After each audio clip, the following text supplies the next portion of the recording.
오늘 하나님께서 주신 말씀인 구약성경 룻기 4장 1절에서부터 6절까지 말씀을 가지고 성문에 올라가서 라는 제목으로 하나님 말씀 잠시 보도록 하겠습니다.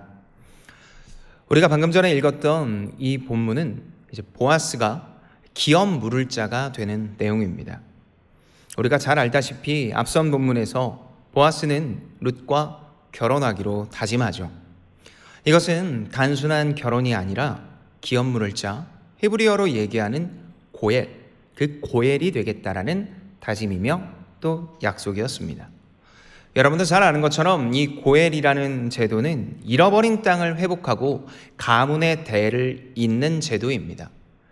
그래서 이 남자가 없는 가정, 특별히 가장이 없는 그 가정이 무너지지 않도록 함께 돕는 일종의 구제제도, 하나님께서 세우신 구제제도라고 이야기할 수 있습니다.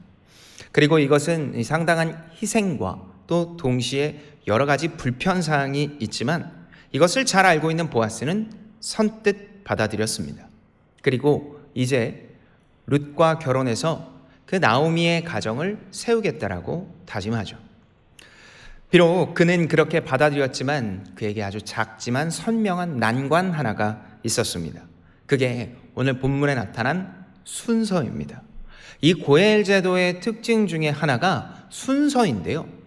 가장 먼저 인근 친척이 이 고엘 제도를 받겠다고 하면 그 뒤에 2순위, 3순위에 있는 사람은 아무리 하고 싶어도, 그리고 아무리 그 고엘 제도를 받고 싶어도 받을 수가 없었습니다. 그래서 오늘 본문에서 자세히 살펴보니 보아스는 1순위가 아니라 2순위였습니다. 이것을 잘 알고 있는 보아스는 이제 합법적인 절차로 이 모든 걸 진행하려고 합니다.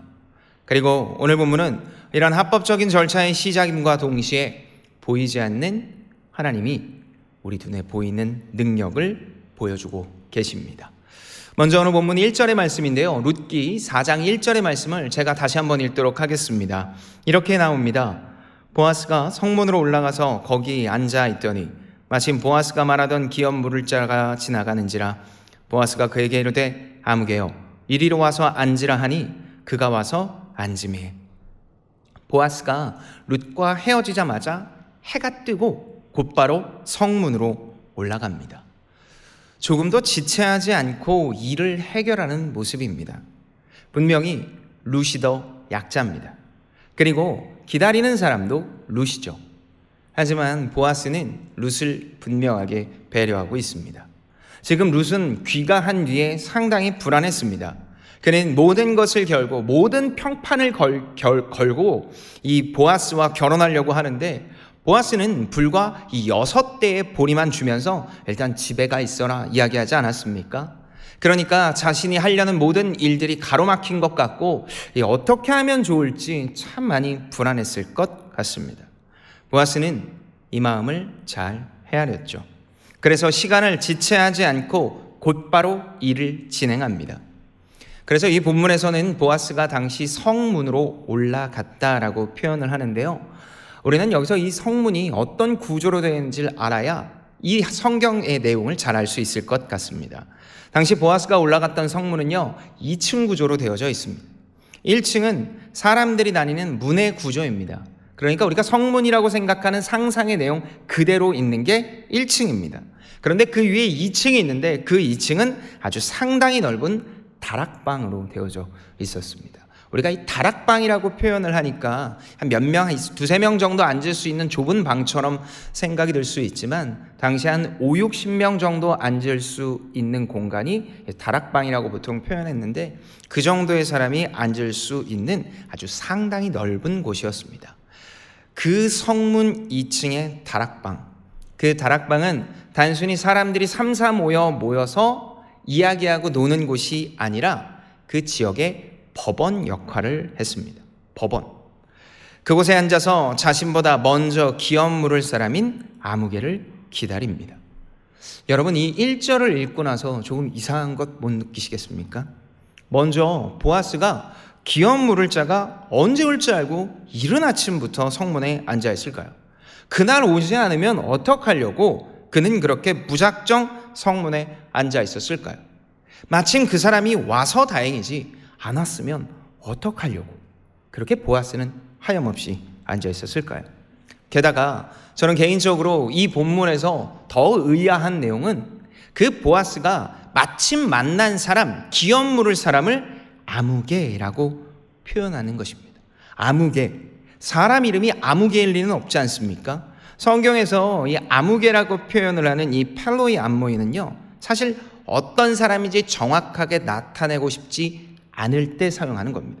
그러니까 이 본문은 이 사람이 등장할 때부터 이 사람이 누구인지, 그리고 이 사람이 어떤 사람인지 별로 나타내고 싶지 않은 아주 부정적인 의미를 함축하고 있습니다. 여러분, 성경 한두 번쯤은 다 읽어보셨죠? 성경은 명칭이나 호칭을 무척 중요하게 여깁니다. 구약과 신약의 지역, 그리고 여호와의 다양한 이름을 강조하는 것처럼 성경은 호칭과 명칭에 아주 예민하리만큼 강조합니다. 예를 들어 오늘 큐티 본문이죠. 여러분 다 큐티 하시니까 오늘 아실 겁니다. 오늘 큐티 본문은 여호수아 12장입니다.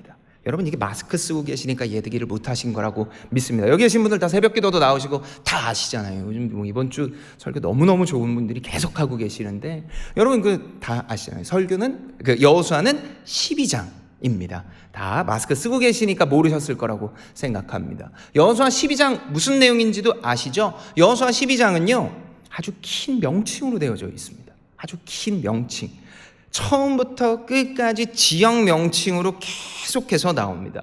모세와 여호수아가 정복한 요단 동쪽과 서쪽이 이렇게 됐다라는 얘기가 정말 지리할 정도로 계속 나옵니다. 여러분, 이거 왜 이렇게 된 것 같습니까? 하나님이 이름 모르니까, 명칭 모르니까 일일이 쓰셨을까요? 아닙니다. 여호수아서 1장 4절에 보면 하나님께서 모세에게 행한 것 같이 너에게도 행할 것이요, 너희가 요단 서쪽과 동쪽에 관한 그곳들을 정복하게 될 것이다. 그런데 12장은 이제 가나안 북부까지 모두 다 점령을 마친 뒤, 정복이 끝난 뒤에 자, 너희들이 이렇게 정복했다. 1장 4절에 했던 그 약속이 12장이 이루어졌다라는 이야기입니다. 그러니까 명칭이 자세히 나오는 게 훨씬 더 좋은 거죠. 그렇게 여호수아 1장 4절에 약속된 확증으로 말미암아 12장은 계속해서 정확한 호칭과 명칭으로 가득 채워집니다. 그런 걸로 봤을 때 성경이 아무개라고 표현을 하는 것은 상당히 부정적이라는 것, 그리고 이 사람의 이름이 성경에 좀 드러나지 않았으면 좋겠다라는 의미입니다. 보아스는 그렇게 아무개와 함께 그 넓은 다락방에 앉았습니다. 그런데 이 두 명만 앉은 것이 아니라 10명의 그 지역 장로들과 함께 앉았죠. 앞서서 이야기한 것처럼 다락방은 법원과 같은 역할을 한다고 말씀드리지 않았습니까? 법원에 꼭 필요한 사람이 2명인데, 첫째는 재판관이요, 그리고 둘째는 증인입니다. 그러니까 법원에 꼭 있어야 할 증인과 재판장, 당시 그 10명의 장로들은 바로 이런 증인과 재판장의 역할을 맡았습니다. 이어지는 본문 2절에 보면 이렇게 이야기를 합니다. 보아스가 그 성읍 장로 10명을 청하여 이르되 당신들은 여기 앉으라 하니 그들이 앉으매. 10명의 장로들이 재판장과 증인으로 세워집니다. 사실 고대 이스라엘 지방은요, 3명만 있으면 그 법이 통과되고 또 동시에 그것이 확증되었습니다. 그런데 그 자리에 10명의 장로를 세운 것으로 보아 보아스가 이 자리를 참 중요하고 상당히 귀중하게 여겼다는 걸 알 수 있습니다. 그렇게 소중하고 귀한 자리에 보아스는 기업물을 아무개와 이야기를 시작합니다. 오늘 보면 3절에서부터 4절의 말씀인데요, 조금 긴 본문이지만 여러분이 눈으로 쫓아오시면 좋을 것 같습니다. 제가 먼저 읽겠습니다. 보아스가 그 기업 물을 자에게 이르되 모압 지방에서 돌아온 나오미가 우리 형제 엘리멜렉의 소유지를 팔려 함으로 내가 여기 앉은 이들과 내 백성의 장로들 앞에서 그것을 사라고 내게 말하여 알게 하려 하였노라. 만일 내가 물으려면 물으려니와 만일 내가 물으지 아니하려거든 내게 고하여 알게 하라. 내 다음은 나요. 그 외에는 물을 자가 없느니라 하니 그가 이르되 내가 물으리라 하는지라. 기업이라는 것을 물을 일이 생겼다. 우리의 형제라고 이야기를 하는 엘리멜렉이 죽고 그의 소유지가 있는데 그 소유지를 아내인 나오미가 가지고 있다. 이제 그들의 소유를 잇는 가장 먼저 된 이 고엘의 권리가 너에게 있으니 너가 이었으면 좋겠다. 그 권리가 너에게 있다라고 이야기를 합니다. 그리고 그 땅이 여기에 있다라는 의미죠. 이스라엘은 땅의 소유의 개념이 현대의 개념과 조금 달랐습니다. 완전한 소유가 없고요. 심지어 토지에 무르기가 가능합니다. 현대에서 땅을 물으려면 일단은 땅을 구매한 사람이 다시 물르길 가능해야 합니다. 그리고 동시에 보상금도 있어야 하죠.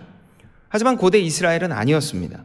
심지어 가까운 사람이 돈을 모아서 그 땅을 이 사람 몰래 물을 수도 있었습니다.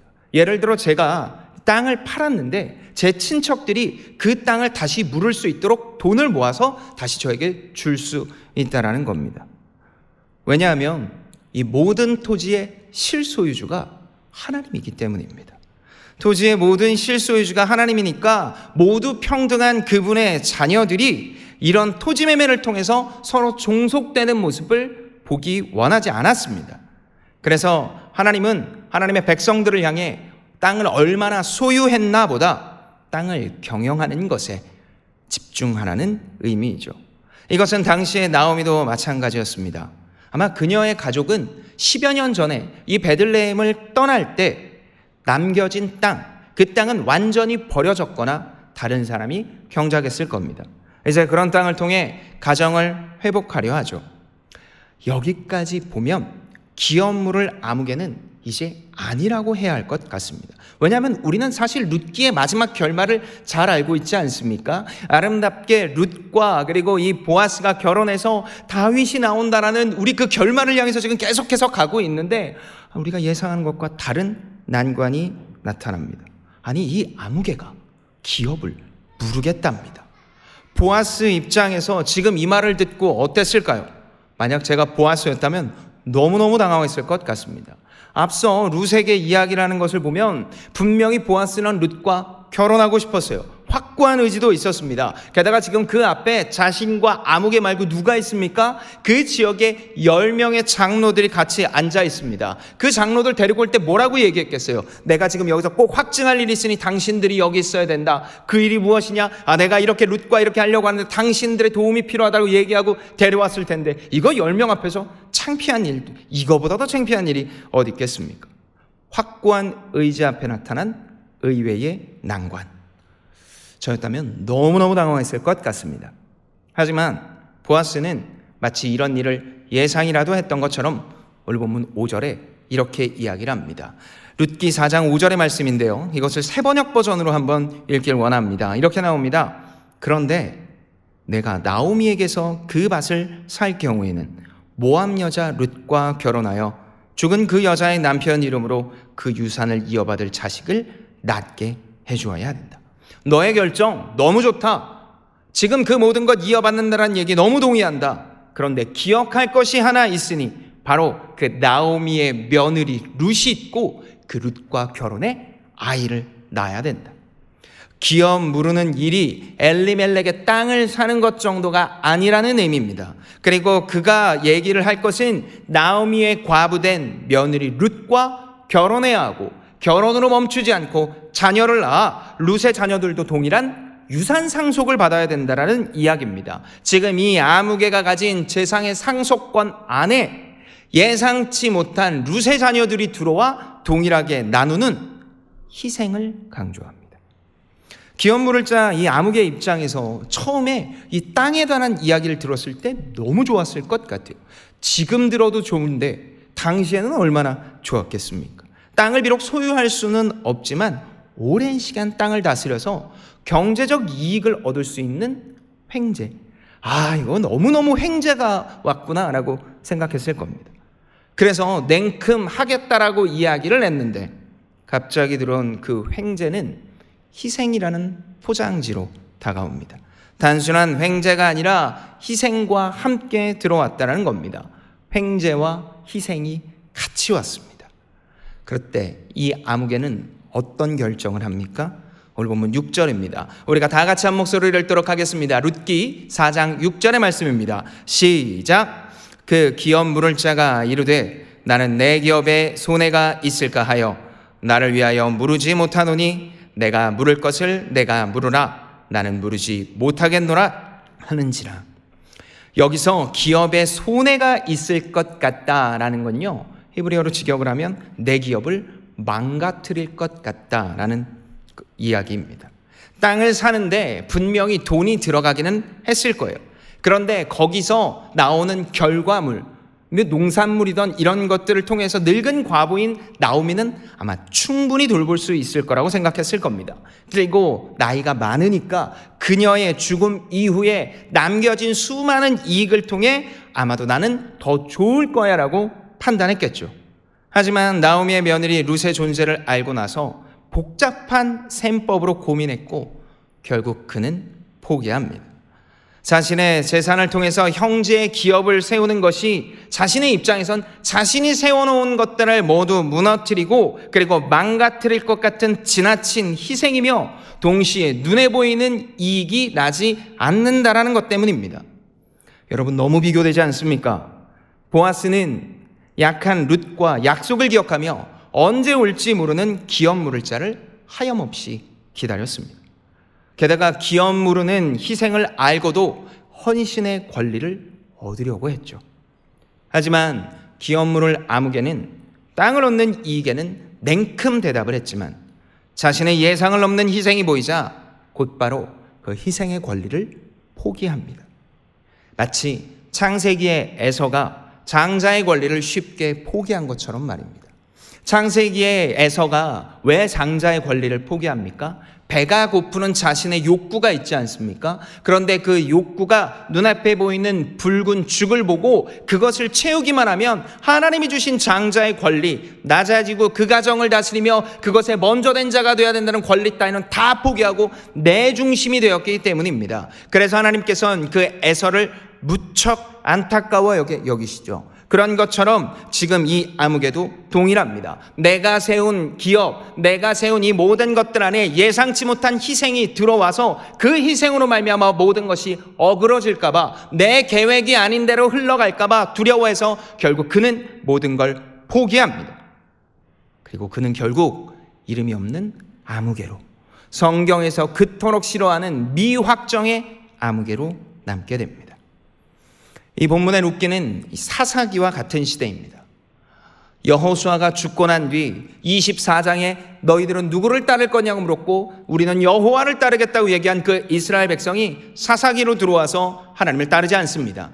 그러나 그와 동시에 이방 여인 룻을 비롯한 남겨진 하나님의 보물과도 같은 자들은 여전히 하나님의 은혜를 기대하며 살아가게 됩니다. 그러니까 사사기와 룻기는 같은 시대의 배경에 다른 존재들의 이야기를 다루고 있습니다. 하나님을 따르지 않고 자신이 왕이 된 바로 그 시대, 룻기 기자도 너무 잘 알고 있었습니다. 그래서 1장 1절에 빵집이라는 베들레헴에 흉년이 들었다라고 표현을 하죠.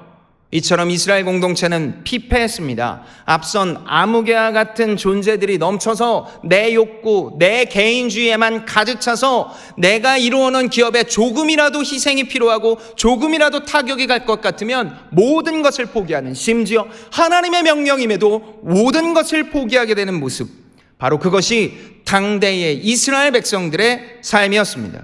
그래서 하나님과의 관계가 말라 비틀어져 버려서 피폐해진 시대가 되었죠. 그런 피폐한 시대에 하나님은 회복의 희망을 보이고 계십니다. 보이지 않는 하나님이 일하십니다. 그런데 그 시작이 무엇으로 시작이 됩니까? 바로 희생에서부터 시작이 됩니다. 그리고 그 희생은 더 강한 존재, 모두가 인식할 수 있는 더 강한 존재가 먼저 합니다. 그렇기에 이 희생은 거룩한 희생입니다. 보아스처럼 부유하고 안정적인 사람이지만 룻과 한 그 약속을 지키려는 희생, 언제 올지 모르는 자를 기다리며 내 예상과 다른 결과가 나오더라도 끝까지 포기하지 않는 희생, 영적으로 구별된 이 희생이 결국 가정을 세우고 또 공동체를 세워갑니다. 이 말씀은 오늘 우리 교회에도 동일하게 적용됩니다. 공동체라고 부르는 교회는 예수 그리스도의 희생으로 세워졌기 때문입니다. 태생부터 고난받으신 그리스도입니다. 그 그리스도가 생의 마지막까지 희생하시며 세운 곳, 그리고 끝까지 남겨두신 그 하나님의 마음이 있는 곳, 그곳이 바로 교회입니다. 마태복음 16장 18절에 또 내가 내게 이르노니 너는 베드로라, 내가 이 반석 위에 내 교회를 세우리니 음부의 권세가 이기지 못하리라 라는 말씀처럼 하나님의 교회, 하나님의 공동체는 이렇게 그리스도의 희생 위에, 십자가의 희생 위에 세워졌음을 기억해야 합니다. 그리고 이 말씀을 듣고 있는 오늘 우리도 동일하게 예수 그리스도를 닮아 보아스의 삶을 통해 함께 희생해야 합니다. 먼저 교회 다닌 성도가 더 많이 가진 것 같다면 희생해야 합니다. 그 희생은 낮아짐이며 기꺼이 하나님의 마음을 감수하는 삶입니다. 사랑하는 장충의 성도 여러분, 오늘 본문을 통해 하나님께서 보이지 않는 손으로, 그러나 우리를 향해 명확히 하나님의 능력을 보이고 계십니다. 그리고 하나님께서는 하나님의 역사를 쓰고 계십니다. 그리고 기다리며 희생하는 보아스를 통해 한 공동체가 세워지고 있음을 알려주십니다. 이 가정이 세워져 훗날 다윗이 나오고 그 다윗의 가문에 그리스도 예수가 나오는 것처럼 우리 공동체도 그렇게 세워지길 기대합니다. 그 세워짐의 시작은 희생입니다. 희생은 그래서 더 강한 사람이 하는 겁니다. 마치 가장 강한 예수 그리스도가 희생하시어 하나님의 나라가 세워지고 한 교회가 세워지듯 우리도 그렇게 희생하며 그리스도의 마음을 따라야 합니다. 저는 오늘 이 설교를 마무리하며 한 가지의 질문으로 마치려 합니다. 사랑하는 여러분, 우리 앞에 두 갈래 길이 있습니다. 자신만 생각한 아무개, 아니면 공동체를 향해 희생한 보아스. 우리는 어떤 길을 가야 할까요? 하나님의 말씀에 순종하겠다는 다짐뿐 아니라 구체적인 실천을 통해 무너진 교회를 세우고 하나님의 마음을 마음껏 시원케 하는 우리 장충의 귀한 성도님들이 되기를 예수님의 이름으로 축복합니다.